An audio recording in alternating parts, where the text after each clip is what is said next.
బుచ్చిరెడ్డిపాలెం మండలంలో పెన్నా నది తీరాన యజ్ఞ వాటికగా పేరుగాంచి భక్తులు కోరిన కోరికలు తీర్చే కల్పవల్లి జొన్నవాడ శ్రీ మల్లికార్జున సమేత కామాక్షి తాయి ఆలయంలో ఆషాఢ మాసాన్ని పురస్కరించుకుని ఎమ్మెల్యే వేమిరెడ్డి ప్రశాంతిరెడ్డి అమ్మవారికి సారె సమర్పించారు. తొలుత ఆలయ చైర్మన్ ఈవో పాలక మండలి సభ్యులు ఆమెకు ఆలయ మర్యాదలతో స్వాగతం పలికారు. అనంతరం ఆలయ అర్చకులు ప్రత్యేక పూజలు చేశారు. రీమోడలింగ్ చేసిన నూతన పరిపాలనా కార్యాలయాన్ని ఆమె ప్రారంభించారు. దాతల సహకారంతో ఏర్పాటు చేసిన సోలార్ శిలాఫలకాన్ని సైతం ఆమె ప్రారంభించారు.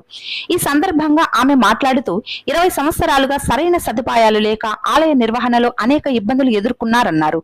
ఈ సమస్యకు పరిష్కారంగా నేడు నూతన ఆఫీస్ ప్రారంభోత్సవం చేసుకోవడం సంతోషంగా ఉందన్నారు. కరెంటుకు ఇబ్బందులు లేకుండా దాతల సహకారంతో 20 లక్షల రూపాయల వ్యయంతో సోలార్ ఏర్పాటు చేశారన్నారు. 16 కోట్ల రూపాయలు ఫిక్స్డ్ డిపాజిట్ లో ఉన్న తాము అధికారంలోకి వచ్చేసరికి ఆలయం 40 లక్షల రూపాయల అప్పులలో ఉండిందన్నారు.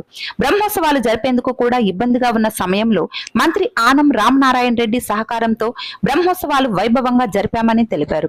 ఈ 2 సంవత్సరాల కాలంలో 4 కోట్ల రూపాయల డిపాజిట్ చేశామని తెలిపారు. రాబోయే రోజులు ఆలయ అభివృద్ధి కోసం అందరూ సమిష్టిగా కృషి చేయాలని ఆమె కోరారు. ఈ కార్యక్రమంలో తెలుగుదేశం పార్టీ నాయకులు, ఆలయ సిబ్బంది పాల్గొన్నారు.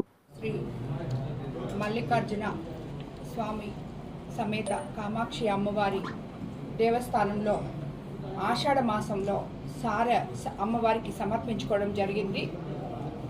ఎంతో పవిత్రమైన ఈ కార్యక్రమంలో చాలామంది భక్తులు వచ్చి ఇక్కడ పాల్గొనడం జరిగింది.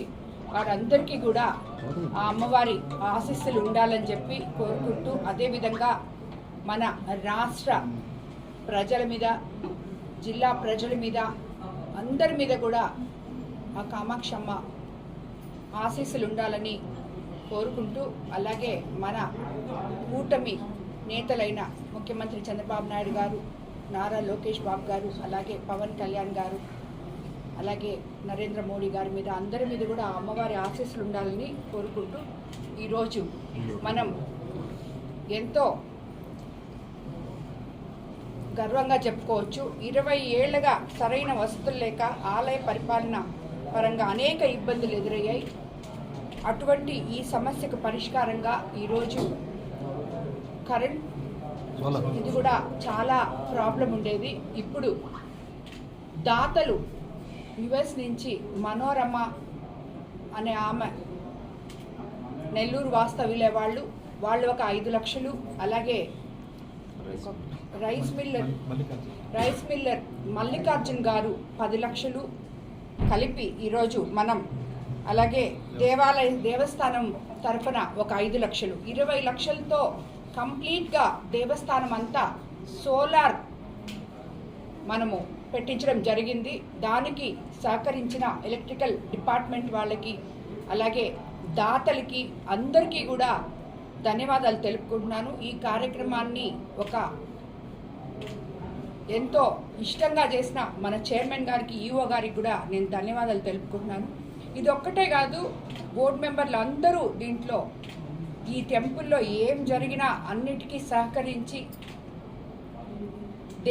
దేవస్థానాన్ని ఇంకా ఎంతో, ఆల్రెడీ మనం చేసేది ఏం లేదు, అంతా అమ్మవారే ఆమె చేసుకుంటారు.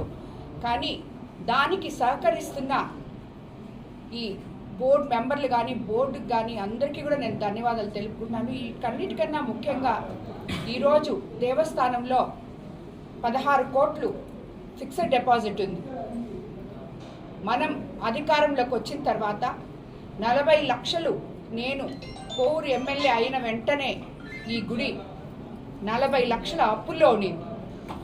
బ్రహ్మోత్సవాలు చేయడానికి డబ్బులు లేకపోతే ఈఓ గారు, అప్పటికి ఇంకా చైర్మన్ గారు కూడా రాలేదు, ఈఓ గారు, నేను, మన దేవాదాయ శాఖ మంత్రులు శ్రీ ఆనం రామనారాయణ రెడ్డి గారిని రిక్వెస్ట్ చేసి ఎలా చేయాలన్నా మేము ఈ బ్రహ్మోత్సవాలు ఏదో ఒక మార్గం చూపియండి అని వెళ్ళి అడగడం జరిగింది. అప్పుడు ఆయన డిపాజిట్ బ్రేక్ చేసి ఒక 50 లక్షలు బ్రహ్మోత్సవాలు జరపడానికి ఇచ్చినటువంటి పరిస్థితి. అలాంటిది ఈ 2 సంవత్సరాల్లో ఇప్పుడు ఫిక్స్డ్ డిపాజిట్ల 16 కోట్లుంటే ఈ 2 సంవత్సరాల్లో 4 కోట్లు మన ప్రభుత్వం వచ్చిన తర్వాత, మన బోర్డు ఛార్జ్ తీసుకున్న తర్వాత 4 కోట్లు ఫిక్స్డ్ డిపాజిట్ చేయడం జరిగింది ఈ 2 సంవత్సరాల్లో. కాబట్టి ఇదంతా ఆ అమ్మవారి దయ, భక్తులు ఆ అమ్మవారి మీద ఉంచుతున్న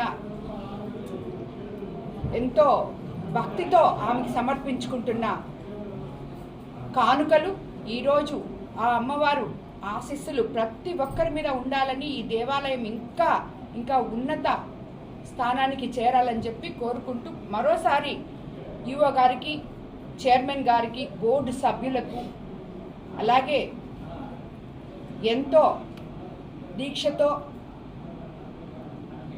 శాస్త్రోక్తంగా ఇక్కడ పనిచేస్తున్న ప్రతి ఒక్క పూజారికి కూడా ధన్యవాదాలు తెలుపుకుంటున్నాను.